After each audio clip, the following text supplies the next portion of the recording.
Hello students. तो पिछले video में हम लोगों ने देखा था कि कैसे सेक्शन 1 का क्वेश्चन नंबर 1 सॉल्व किया जाता है, मतलब कि मैथ्स 1 के ऑब्जेक्टिव्स को कैसे सॉल्व करते हैं।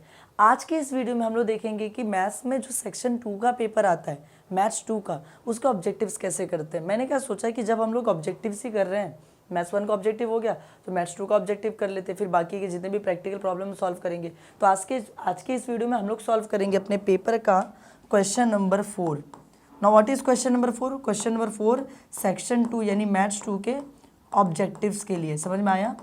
जैसे क्वेश्चन नंबर 1 के अंदर मैथ्स 1 के ऑब्जेक्टिव्स थे, क्वेश्चन नंबर 4 में मैथ्स 2 के ऑब्जेक्टिव्स है। स्टार्ट करते हैं, चलो यहाँ पे आ जाओ। यहाँ पर लिखा है क्वेश्चन नंबर 4A, है ना। अब मुझसे प्लीज़ ऐसा मत बोलना कि यार क्वेश्चन नंबर 1 हुआ, फिर 2 3 किधर गया, डायरेक्टली 4 पे कैसे आ गया। मैंने कहा ऑब्जेक्टिव कर रहे हैं ना बच्चा, तो 4th पे भी ऑब्जेक्टिव है, तो ऑब्जेक्टिव कर लेते फटाफट मैथ्स 2 का भी। तो यहाँ पर भी ना सेम पैटर्न, उसमें क्या था क्वेश्चन नंबर 1 में 6 MCQ दिया गया था मैथ्स 1 का, यहाँ पर भी सेम है 6 MCQ फॉर मैथ्स 2। किसके लिए? मैथ्स 2 के लिए। तो चलो स्टार्ट करते हैं। अच्छा पता है मैथ्स 2 के ऑब्जेक्टिव्स मैंने तुम लोगों को बताया था इंपॉर्टेंट वाले वीडियो में कि जितने ऑब्जेक्टिव है ना सब तुम्हारे बुक में से हैं। तुम्हारे बुक में पीछे मिसलेनियस में जो ऑब्जेक्टिव्स होते हैं ना, ट्रू और false, fill in the blanks, सारे वहीं से आए हैं। चाहिए तो जाके चेक कर लो, ठीक है। चल ठीक है, स्टार्ट करते हैं। सबसे फर्स्ट क्वेश्चन अपने को क्या दिया हुआ है कि the difference between the face value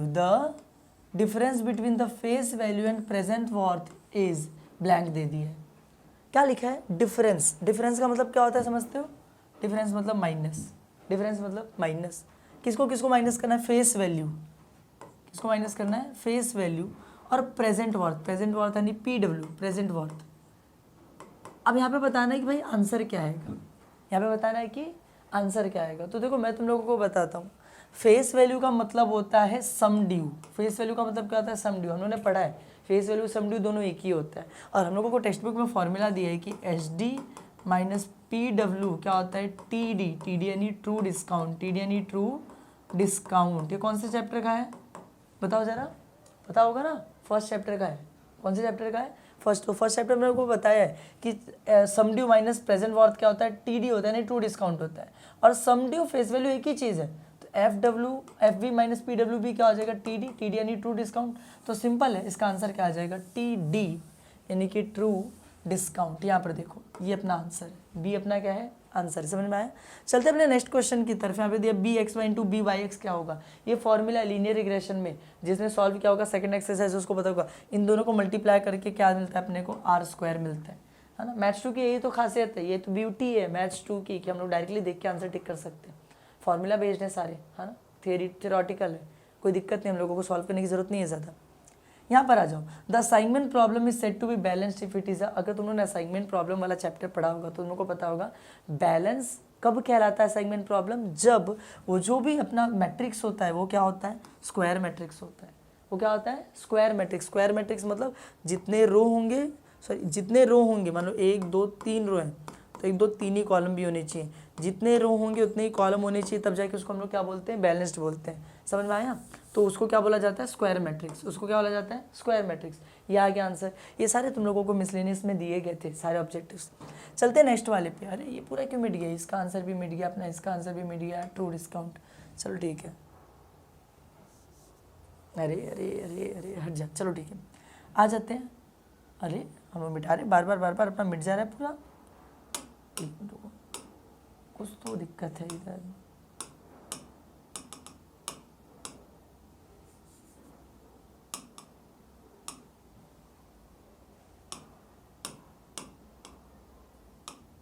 चलो ठीक है, स्टार्ट करते हैं। अब इस पे आ जाते हैं क्वेश्चन नंबर 4 के ऊपर। क्वेश्चन नंबर 4 में देखो क्या लिखा हुआ है कि प्राइस इंडेक्स नंबर। क्या लिखा है? Price index number by weighted aggregate method is given by this. अपनों को प्राइस इंडेक्स नंबर का फॉर्मूला पूछ रहा है वेटेड मेथड वाला। अगर तुमने इंडेक्स नंबर चैप्टर पढ़ा होगा तो फर्स्ट एक्सरसाइज में प्राइस इंडेक्स निकालते by simple aggregate method, second में कैसे निकालते? By weighted aggregate method. तो वेटेड में बहुत सारे फॉर्मूले थे, है ना। लास्ट पेयर का, पास्चे का, डॉर्विस बाउली, फिशर, वाल्श, है ना। देखो तुम लोग सेकंड वाले में बहुत सारे फॉर्मूले थे, लेकिन हर फॉर्मूले में तुम लोगों ने एक चीज़ देखी होगी कि फॉर्मूला कैसा होता था? समेशन ऊपर P1 रहता था, नीचे P0 रहता था, इनटू में बाजू में 100 जरूर रहता था। बस यहाँ पर यहाँ पर ऊपर नीचे कभी Q0 आता था, कभी Q1 आ जाता था, कभी कुछ, लेकिन जो भी आता था इधर ही आता था। तो फिलहाल के लिए मैं इधर पे लिख देता हूँ W यानी वेट, Q0 Q1 कुछ भी लिखो, लेकिन W और W ऐसे ही आता था ना। तो ये फॉर्मूला है वेटेड अग्रीगेट मेथड का। यहाँ पर देखो मिल रहा है क्या फॉर्मूला, P1 P0 W, यहाँ पर देखो P1 P0 W, देखो ये फर्स्ट वाला ही अपना आंसर है। ये नहीं हो सकता है क्योंकि ऊपर P0 नीचे 1 है, ये भी नहीं हो सकता, P0 नीचे 1 है ये, ओ नो, अरे ध्यान से देखो, अगर तुम लोग को दिख रहा होगा तो ये ऑप्शन दोनों सेम दिया हुआ है। ये ऑप्शन देखो दोनों सेम दिया है, वो बोर्ड की गलती है, गलती से दे दिया होगा। लेकिन हम लोग अगर आंसर में, हम लोगों का आंसर क्या है, ऊपर P1 नीचे P0 W, P1 P0 W इसमें भी है, इसमें भी है। तो तुम चाहे आंसर में A लिखो, चाहे आंसर में C लिखो, दोनों पे अपने को मार्क्स क्या हो जाएगा, मिल जाएगा। समझ में आया? चलो ठीक है, ये हो गया अपना फॉर्मूला। बाकी चीज़ों को मिटा देंगे हम लोग, सिर्फ आंसर टिक रहे तो ज़्यादा बेटर है। यहाँ पर आ जाते हैं, क्या लिखा है, the following function represents the PDF of a random variable x। PDF यानी probability distributive function of a random variable x। ऐसा कुछ दे दिया है, find the value of k। हम लोगों ने सेकंड एक्सरसाइज पढ़ा है, हम लोगों ने कौन सा एक्सरसाइज पढ़ा है, सेकंड वाला एक्सरसाइज, उसका प्रोबेबिलिटी डिस्ट्रीब्यूशन का सेकंड एक्सरसाइज, नॉर्मल डिस्ट्रीब्यूशन। वहाँ पर ये सारे क्वेश्चंस दिए गए थे। पता है इनको कैसे सॉल्व करना होता है, जिसने वो चैप्टर पढ़ा है उसको पता होगा, है ना। जिसने नहीं पढ़ा है बच्चा, उसके लिए तो मुश्किल है समझना, फिर भी देखते एक बार। अपने को लिख के दिया है fx = kx। क्या लिखा हुआ है, fx = kx। यहाँ पे देखो fx = kx। हम लोगों को पता है जीरो का तो कोई मतलब नहीं होता है, fx किसके बराबर है, kx के। और यहाँ पे x की वैल्यू क्या बोली है, x की वैल्यू 0 से लेके 2 तक है, तो मैं वो भी लिख देता हूँ कि यार x जो है वो 0 से लेके 2 के बीच में लाया करता है, ये उसकी वैल्यू है। अब मुझे किसकी वैल्यू निकालनी है, k की। तो तुम लोगों को पता है k की वैल्यू कैसे निकालते थे, हम लोग एक फॉर्मूला यूज़ करते थे, हम लोग प्रॉपर्टी यूज़ करते थे। प्रॉपर्टी कहती है कि जो भी fx है, फंक्शन है, प्रोबेबिलिटी का फंक्शन है, इसका जब इंटीग्रेशन करेंगे, और इंटीग्रेशन में लिमिट किसकी लगा देंगे, x की लिमिट क्या है, 0 से लेके 2, तो 0 से लेके 2, तो आंसर हमेशा क्या आ जाएगा, 1। आंसर हमेशा क्या आ जाएगा, 1। ये उसकी क्या थी, प्रॉपर्टी थी। इसी प्रॉपर्टी से k की वैल्यू निकाली जाती थी। तो चलो करते हैं, क्या हो जाएगा, देखो 0 से लेके 2 तक fx का मतलब यहाँ पे दे दिया है kx, तो मैं लिख देता हूँ kx dx = 1। खत्म। 0 से लेके 2 तक k तो कांस्टेंट है और किसी के साथ है तो एज इट इज रहेगा। x का इंटीग्रेशन क्या आ जाएगा, देखो k कांस्टेंट है और किसी के साथ है तो k का इंटीग्रेशन नहीं लिया जाएगा, एज इट इज आ जाएगा k। x का इंटीग्रेशन क्या होता है, x का इंटीग्रेशन होता है x²/2। खत्म। मैंने इंटीग्रेशन का फॉर्मूला लगा दिया, इसलिए इंटीग्रेशन का सिंबल हटा दिया। अब हम लोग क्या करेंगे, डब्बा बनाएंगे, नीचे 0 ऊपर 2, लिमिट लिखनी पड़ती है ना, = 1। चलो सॉल्व करते हैं। पहले कौन सी लिमिट पुट कर जाती है, अपर लिमिट, तो पहले 2 पुट करता हूँ, तो k x के स्क्वायर की जगह क्या आ गया, 2 का स्क्वायर/2 माइनस k x के स्क्वायर की जगह 0 का स्क्वायर/2। एक बार अपर लिमिट माइनस करके एक बार लोअर लिमिट पुट कर दिया, तो k इंटू 2 का स्क्वायर कितना होता है, 4/2 k, ये तो पूरा 0 हो जाएगा, इसको काटना कितना चाहिए, 2। तो आंसर क्या आ गया, 2k। आंसर क्या आ गया, 2k। एक सेकेंड, चलो ठीक है। ये तो हम लोगों ने लेफ्ट हैंड साइड सॉल्व किया, इसको इधर सॉल्व किया, इधर सॉल्व किया, इधर। अगर तुम लोग ध्यान से देखो यहाँ पे =1 लिखा हुआ, तो मैं लिख लेता हूँ =1 तो अगर मैं इस 2 को उधर भेज दूँ तो मुझे क्या मिल जाएगा, k = 1/2। मिल गई k की वैल्यू 1/2। और ऐसे ही निकाला जाता था सेकंड वाले एक्सरसाइज में, प्रोबेबिलिटी डिस्ट्रीब्यूशन के सेकंड एक्सरसाइज में सारी चीज़ें थी। तो यहाँ पर आ जाओ, देखो देखते हैं, मिल गया अपने को आंसर, किधर है 1/2, ये रहा, b is the answer. b क्या है, अपना आंसर है, डेट इज़ 1/2। समझ में आया, 5 MCQ सॉल्व हो गया आज, बहुत जल्दी सॉल्व हो रहे हैं। यहाँ पर आते हैं, क्या लिखा है, इफ़ x, यहाँ पर एक सिंबल दे दिया अपने को, पता है किसका सिंबल होता है, ये होता है सिंबल, बहुत सारे अप्रोक्सीमेशन का सिंबल होता है, सिमिलैरिटी का सिंबल होता है, ठीक है। इसको बोलते हैं टिल्ड, TILDE इसका नाम होता है, टिल्ड, है ना। तो अपने को क्या लिख के दे दिया वहाँ पे, अपने को लिखा if x tilde b, bracket में लिख दिया 20,1/10, then e of x = what। तुम लोग इस बात को समझो, क्या लिखा हुआ है वहाँ पर, x फिर एक टिल्ड का सिंबल है, फिर यहाँ पे लिखा है b। अब b के बाजू में क्या लिखा था अपने को, b के ब्रैकेट में क्या दिया था, 20,1/10, तो मैं भी लिख देता हूँ 20,1/10। ये जो b है ना, b, ये b डिनोट करता है बाइनोमियल डिस्ट्रीब्यूशन को। किसको डिनोट करता है, बाइनोमियल डिस्ट्रीब्यूशन को, जो कि हम लोगों ने प्रोबेबिलिटी चैप्टर में I think so third exercise है प्रोबेबिलिटी के चैप्टर में। बी किसको डिनोट करता है? बाइनोमियल डिस्ट्रीब्यूशन को। तो बाइनोमियल डिस्ट्रीब्यूशन के अंदर जो ब्रैकेट के अंदर वैल्यूज होती है, पता है किसकी वैल्यू होती है? पहली ब्रैकेट वैल्यू होती है एन की और दूसरी वैल्यू हमेशा किसकी होती है? पी की। ये बाइनोमियल डिस्ट्रीब्यूशन का फॉर्मेट है X tilde B N comma P. तो ब्रैकेट में फर्स्ट वैल्यू एन की होती है, सेकंड वैल्यू हमेशा पी की होती है। तो एन की वैल्यू मिल गई 20, एन की वैल्यू कितनी आ गई 20, पी की वैल्यू कितनी आ गई 1/10, 1/10 आ गई, खत्म। अब ज़रा ध्यान से सोचना, हम लोग को निकालना क्या है? हम लोगों को निकालना है I think so expected value. अपने को निकालना है ई एक्स यानी कि क्या होता है? Expected value. तो बाइनोमियल डिस्ट्रीब्यूशन में एक्सपेक्टेड वैल्यू का बहुत सिंपल फॉर्मूला है, E X is equals to N into P. तो एन की वैल्यू क्या आ गई अपनी 20 इंटू पी की वैल्यू क्या 1/10, 10 2 20, 2 1 2, आ गया अपना आंसर। 2 है आंसर एक्सपेक्टेड वैल्यू। तो यहाँ पर आंसर देखो कहीं पर दिख रहा है कि अपने को? यहाँ पर ये देखो पहला वाला ही है, 2 अपना क्या है? आंसर है। सिंपल। देखो ध्यान से समझना, पहली वैल्यू एन की होती है तो 20, दूसरी वैल्यू किसकी होती है? पी की, तो 1/10। और एक्सपेक्टेड वैल्यू का फॉर्मूला एन पी है बाइनोमियल डिस्ट्रीब्यूशन के अंदर। तो एन की वैल्यू 20, पी की वैल्यू 1/10, काटेंगे तो आ जाएगा 2। समझ में आया कुछ? और बस इसी के साथ ये एमसीक्यू वाला क्वेश्चन क्या हो गया? पूरा खत्म। सबके आंसर अपने को मिल गए। अब एग्जाम में आंसर कैसे लिखेंगे तो मैंने तुम लोगों को उस दिन भी सिखाया था पिछले वीडियो में। आज फिर भी एक छोटा सा रिकैप लेके मैं तुमको बता देता हूँ कैसे ऐसे लिखेंगे। क्वेश्चन नंबर 1, फिर क्या लिखेंगे यहाँ पर? ए, फर्स्ट का आंसर, सेकंड का आंसर, थर्ड का आंसर, फोर्थ का आंसर, फिफ्थ का आंसर, सिक्स्थ का आंसर। वापस याद दिला देता हूँ, क्या बोला था मैंने उस टाइम पर?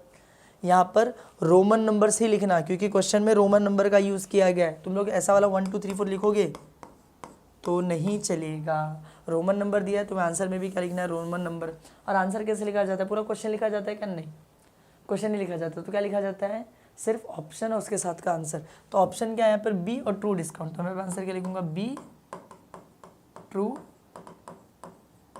डिस्काउंट। सेकेंड में क्या लिख दिया जाएगा? C R square, C R square. ऐसे ऐसे करके सारे आंसर तुम लोग क्या कर दोगे? एग्जाम में लिख दोगे। आसान है एकदम। चलते अपने नेक्स्ट एक्सरसाइज के ऊपर। सॉरी, नेक्स्ट एक्सरसाइज बोल रहा हूँ मैं, मैथ्स पढ़ाते पढ़ाते आदत हो गई। चलते अपने नेक्स्ट क्वेश्चन के ऊपर। अपने को नेक्स्ट क्वेश्चन मिल रहा है इधर पे। अरे क्वेश्चन किसका है? ये क्वेश्चन है state whether the following are true और फॉल्स। ये क्वेश्चन है ट्रू फॉल्स का। क्वेश्चन किसका है? ट्रू फॉल्स का। उसको थोड़ा सा नीचे लेके आ जाते हैं, अपने लिए अच्छा होगा। चलो सॉल्व करना स्टार्ट करें। तो पहला क्वेश्चन देखो क्या दिया हुआ है। दिया है इफ एक्स टिल्ड का sign, if X tilde P bracket में M, X tilde P bracket में एम। ये जो पी है पता क्या डिनोट करता है? डिनोट करता है पॉइजन डिस्ट्रीब्यूशन। ये क्या डिनोट करता है? Poisson distribution. मतलब क्वेश्चन पॉइजन डिस्ट्रीब्यूशन से आया है, इसी में अपने प्रोबेबिलिटी डिस्ट्रीब्यूशन के अंदर है। और वहाँ पे कंडीशन दे दी, देखो ये लिखा है कि P X equal to 1 is equals to P X equals to 2। तो एम की वैल्यू कितनी आ गई आंसर में? 1। अपने को वेरीफाई करना है, चेक करना है भाई कि ये कंडीशन के हिसाब से अगर सॉल्व करेंगे तो एम की वैल्यू 1 आएगी कि कुछ और आएगी। अगर 1 आएगी तो ट्रू है, 1 नहीं आएगी तो क्या हो जाएगा? फॉल्स हो जाएगा। तो कैसे चेक करेंगे? Very simple. ये क्वेश्चन किसका है? पॉइजन डिस्ट्रीब्यूशन का। तो पॉइजन डिस्ट्रीब्यूशन में प्रोबेबिलिटी का फॉर्मूला होता है, क्या होता है? ई के पावर में माइनस एम इंटू एम के पावर में एक्स अपॉन में एक्स का फैक्टोरियल। ये फॉर्मूला होता है प्रोबेबिलिटी का पॉइजन डिस्ट्रीब्यूशन के अंदर। तो यही फॉर्मूला हम लोग यहाँ पे क्या कर देते हैं? अप्लाई कर देते हैं। इसके ऊपर अप्लाई करते हैं ना। पहले इधर अप्लाई करेंगे, इधर। तो इधर क्या हो जाएगा? सेम फॉर्मूला लिखूंगा, ई पावर में माइनस एम। अब मुझे एम की वैल्यू नहीं पता तो मैं तो एम ही लिखूंगा, minus M into M. M की वैल्यू नहीं पता मैं तो एम ही लिखूंगा। पावर में क्या था? एक्स। यहाँ पे लिखा एक्स इक्वल टू 1, तो एक्स की वैल्यू 1 है तो मैं पावर में 1 लिख देता हूँ। नीचे क्या है? एक्स का फैक्टोरियल, तो एक्स की वैल्यू तो 1 है तो 1 का फैक्टोरियल, खत्म। यहाँ पर देखो पी एक्स इक्वल टू 2, तो ई के पावर में माइनस एम, तो ई एम की वैल्यू तो नहीं पता, एज इट इज लिख दूंगा। एम की वैल्यू तो नहीं पता, एज इट इज लिख दूंगा। ऊपर एक्स लिखना है, यहाँ पर एक्स की वैल्यू कितनी दी गई थी? 2, तो मैं लिख देता हूँ 2 अपॉन में एक्स का फैक्टोरियल, एक्स का फैक्टोरियल यानी 2 का फैक्टोरियल, है ना। मुझे लिख रहा है ये और ये तो दोनों सेम में कट जाएंगे। यहाँ पे बच्चा एम के पावर में 1 है, नहीं एम होता है। 1 का फैक्टोरियल, देखो 1 का फैक्टोरियल कितना होता है? 1 ही होता है, तो यहाँ पे 1 आ जाएगा। यहाँ पे बच्चा एम का स्क्वायर, नीचे 2 का फैक्टोरियल। 2 का फैक्टोरियल मतलब क्या होता है? 2 इंटू 1 यानी कि 2, तो यहाँ पे आंसर क्या आ जाएगा? 2। समझ में आया? अब अपने को वैल्यू किसकी चाहिए? वैल्यू चाहिए एम की ना बच्चा, एम की वैल्यू चाहिए। तो एक काम करो, सारे एम को एक साइड ले लो, बाकी सबको एक साइड ले लो। ये जो 2 यहाँ पे डिवाइड हो रहा है इसको इधर भेज देता हूँ, यहाँ पे आके क्या हो जाएगा मल्टीप्लाई 2m। ये जो 1 यहाँ पे मल्टीप्लाई डिवाइड हो रहा है उधर भेज देता हूँ, तो वहाँ पे क्या हो जाएगा m स्क्वायर। मुझे m की वैल्यू चाहिए ना, तो ये m को भी उधर भेज देता हूँ, तो 2 = m स्क्वायर अपॉन में m, ये m कट जाएगा तो बचेगा 2 और वहाँ पे बचा एक m, अपने को मिलेगी m की वैल्यू 2। m की वैल्यू कितनी आ गई 2। बहुत बेसिक सी कैलकुलेशन थी ये, हाँ। तो चलो ठीक है, क्या दिया अपने को क्वेश्चन में, अपने को क्वेश्चन में दिया m की वैल्यू 1 दी रखी है, इसका मतलब आंसर क्या आ गया फॉल्स। क्यों फॉल्स, क्योंकि m की वैल्यू क्या निकल के आ रही है अपनी 2। समझ में आया, फॉर्मूला लगाने का, वैल्यू पुट करने का, जो कटा काटो, इधर उधर क्रॉस मल्टीप्लाई करो, सारे m को एक साइड ले लो, आंसर मिल गया अपने को। ठीक है, चलते अपने अगले ट्रू और फॉल्स की तरफ, अपने सेकंड वाले ट्रू और फॉल्स की, ये फर्स्ट तो हो गया, अपना सेकंड की तरफ चलते हैं। क्या लिखा है, डॉर्बिश बाउली प्राइस इंडेक्स नंबर, डॉर्बिश बाउली प्राइस इंडेक्स नंबर। अब डॉर्बिश बाउली का नाम आ रहा है तो मैं तुम लोगों को बता दूं, इंडेक्स नंबर का जो चैप्टर है उसी में सेकंड एक्सरसाइज में सारे फॉर्मूले हैं, सारे फॉर्मूले सेकंड एक्सरसाइज में हैं। कुछ मैं बताता हूँ, जैसे एक फॉर्मूला है P01 L, L यानी लास्ट पेयर, L यानी लास्ट पेयर। भैया भाई साहब इसका फॉर्मूला क्या है, इसका फॉर्मूला समेशन P1 नीचे समेशन P0 इंटू में 100। बस यहाँ पे P1 के बाजू में भी Q0, P0 के बाजू में भी Q0, ये लास्ट पेयर का फॉर्मूला है। ऐसा एक फॉर्मूला है किसका, पाश्चे का, किसका है P यानी पाश्चे, इसका भी फॉर्मूला सेम है, समेशन में P1 अपॉन समेशन में P0 इंटू में 100। बस यहाँ पे बाजू में Q0 था, यहाँ पे बाजू में क्या है Q1 है, ये पाश्चे का फॉर्मूला है। ऐसे और भी फॉर्मूला है ना। एक भाई साहब थे डॉर्बिश बाउली, डॉर्बिश बाउली, तो उनको लिखते हैं हम लोग DB। वो एक नहीं, दो भाई साहब लोग थे, एक डॉर्बिश और एक बाउली। उन दोनों ने मिलकर क्या फॉर्मूला बनाया, बहुत बड़ा काम किया उन लोगों ने। ये दो फॉर्मूले को प्लस करके डिवाइड बाई 2 कर दिया। मतलब इसका फॉर्मूला लास्ट पेयर का P1 Q0 अपॉन में P0 Q0, हाँ ना, इसका है फॉर्मूला, इंटू 100 मत लिखो, प्लस इसका फॉर्मूला क्या है, summation P1 Q1 summation P0 Q1, है ना। इन दोनों के फॉर्मूले को लिखा, प्लस कर दिया, डिवाइड बाई 2 और इंटू 100 दोनों का साइड में लिख देते हैं। तो ये डॉर्बिश बाउली का फॉर्मूला है DB का। और एक फॉर्मूला है फिशर का। अब तुम लोग बोल रहे हो सर इतना सब कुछ भी बता रहे हो, जो आंसर है वो बताओ ना, ये जानना ज़रूरी है, वरना आंसर नहीं समझ में आएगा। फिशर ने क्या किया मालूम है, फिशर ने इन्हीं दोनों के फॉर्मूले को लिया और रूट के अंदर, स्क्वायर रूट के अंदर मल्टीप्लाई कर दिया। तो ये फॉर्मूला है समेशन P1 Q0 अपॉन में समेशन P0 Q0, मल्टीप्लाई कर दिया पाश्चे यानी P1 Q1 summation P0 Q0 into 100 root के बाहर। ठीक है, तो ये उन लोगों का क्या है फॉर्मूला है। अब यहाँ पर क्या लिखा है कि डॉर्बिश बाउली, यानी ये भाई साहब की बात हो रही है, price index number is square root of product of Laspeyres and Paasche. यार स्क्वायर रूट इधर दिख रहा है, प्रोडक्ट यानी मल्टीप्लाई इधर दिख रहा है, लास्ट पेयर पाश्चे इधर दिख रहा है, ये सारा square root multiply Laspeyres Paasche तो इधर है, किसके फॉर्मूले में, फिशर के फॉर्मूले में। और ये बोल किसके लिए रहा है, डॉर्बिश बाउली के लिए। डॉर्बिश बाउली भैया तो नाराज हो जाएंगे, नहीं चलेगा अपने को, उन्होंने तो प्लस डिवाइड बाई 2 किया था, इसने नाम खराब कर दिया उनका, तो आंसर क्या आ जाएगा इसका भी फॉल्स। गलत बोल रहे हैं, अगर तो फिशर लिखा होता तो सही हो जाता, लेकिन वो क्योंकि फिशर का फॉर्मूला, डॉर्बिश बाउली का फॉर्मूला अलग है, तो ये क्या हो गया फॉल्स हो गया। थर्ड में चलते, लास्ट में क्या लिखा है, to convert the maximization type assignment problem into minimization problem. देखो असाइनमेंट प्रॉब्लम एंड सीक्वेंसिंग में मैक्सिमाइजेशन का प्रॉब्लम आता था, उसको कन्वर्ट अगर करना होता था मिनिमाइजेशन के अंदर, तो हम लोग उस टाइम पर यहाँ पे क्या लिखा है, the smallest element in the matrix is deducted from all the elements of matrix. हम लोग सबसे स्मॉलेस्ट एलिमेंट को लेके क्या कर देते हैं, डिडक्ट यानी सब में से माइनस कर देते हैं। जिन लोगों ने असाइनमेंट प्रॉब्लम सीक्वेंसिंग किया है ना, उनको ये चीज़ बहुत अच्छे से पता है कि नहीं भाई ऐसा तो नहीं करते। मैक्सिमाइजेशन को अगर मिनिमाइजेशन में कन्वर्ट करना है तो स्मॉलेस्ट एलिमेंट से तो माइनस नहीं करते, वो तो डिडक्ट नहीं करते। तो सिंपल सा आंसर इसका क्या आ जाएगा, फॉल्स। इसका आंसर भी क्या आ जाएगा, फॉल्स। और बस अपने को तीनों ट्रू और फॉल्स भी मिल गया, फॉल्स फॉल्स फॉल्स। और आंसर लिखना कैसे है इसके पिछले वाले वीडियो में बताया था। मैं बार बार आंसर अगर लिखना सिखाऊंगा तो नहीं चलेगा ना बच्चा, एक बार मैं सिखा चुका हूँ पिछले वाले वीडियो के अंदर, उसको अच्छे से देख लो। ठीक है, चलते अपने अगले क्वेश्चन की तरफ। Our next question is fill in the blanks. Fill in the blanks अपना अगला क्वेश्चन है। क्या लिखा हो फिल इन द ब्लैंक्स के अंदर, इसको थोड़ा नीचे लेके आते हैं। For our convenience. चलो ठीक है, ये फर्स्ट क्वेश्चन है। लिखा हुआ है अ होल सेलर, एक होल सेलर है, allows 25% trade discount and 5% cash discount. The net price of the article marked as 1600 will be what? हम लोगों को बताया कि एक होल सेलर है, उसके पास एक सामान है जिसके ऊपर मार्क्ड प्राइस यानी एमआरपी कितनी है 1600।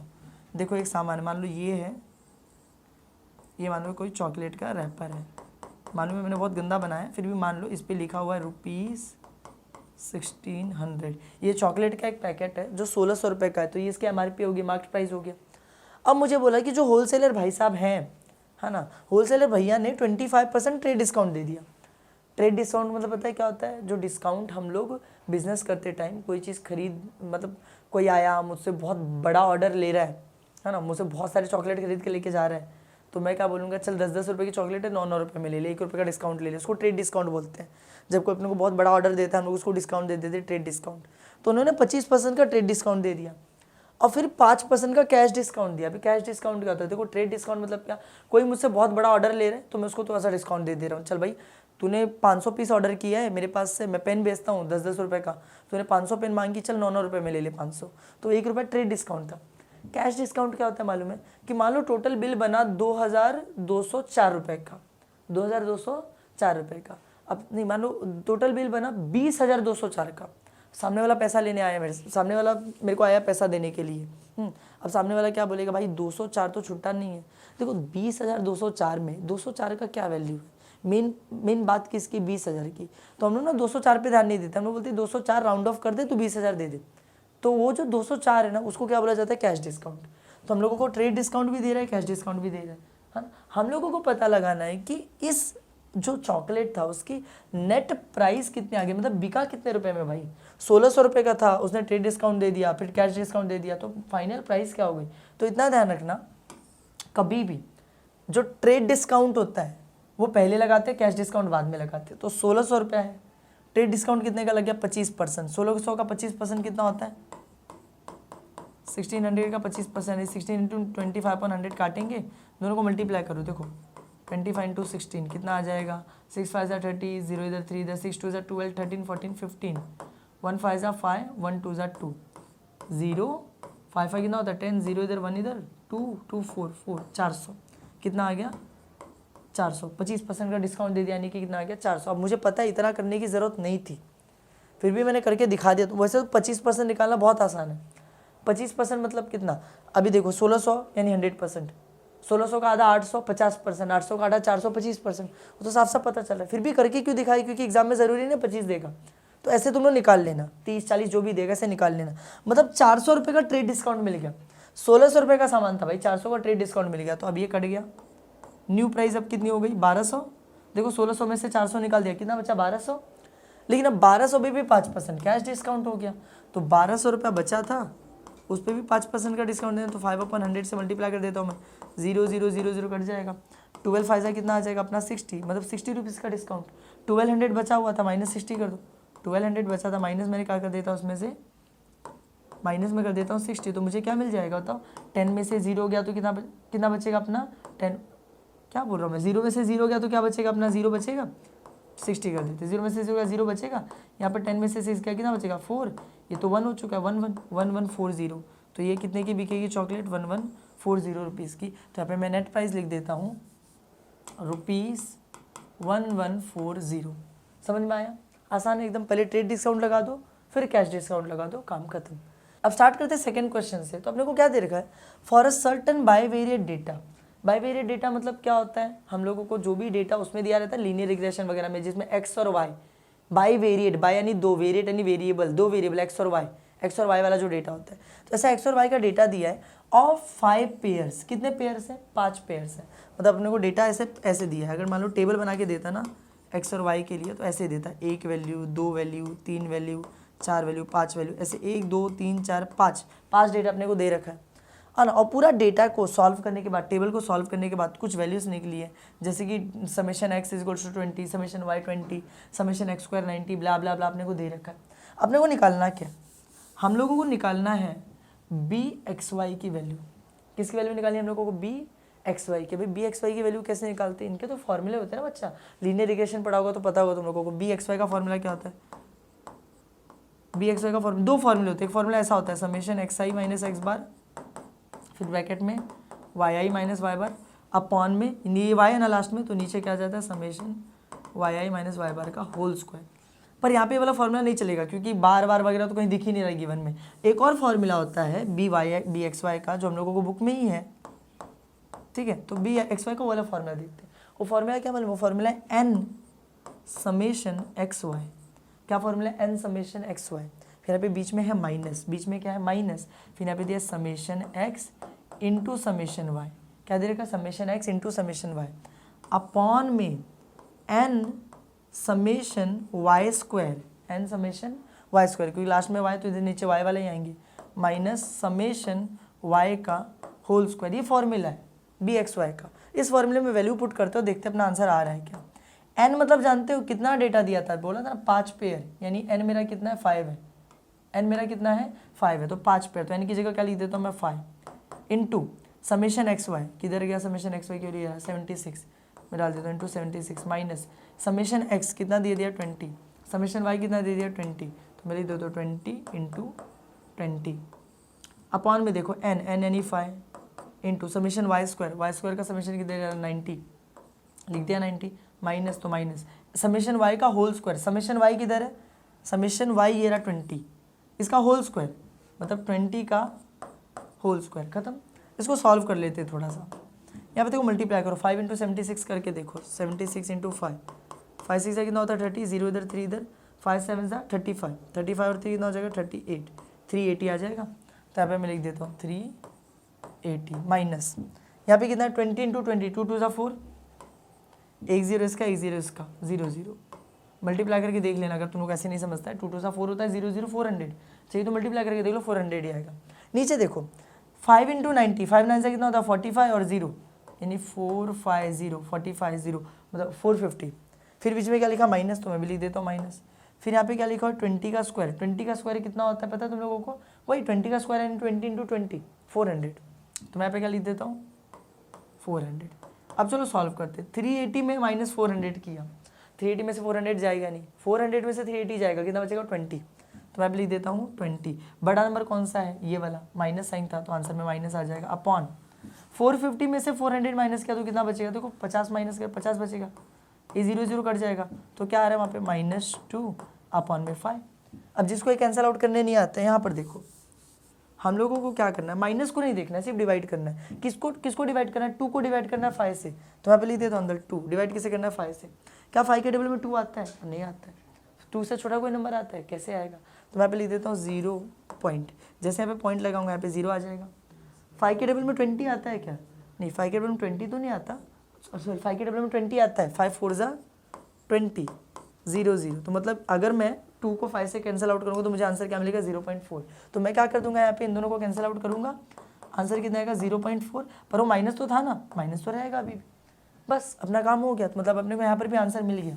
अगर मैं इस पूरे को मिटा दूँ तो यहाँ पर भी अपने को आंसर मिल गया -0.4। समझ में आया।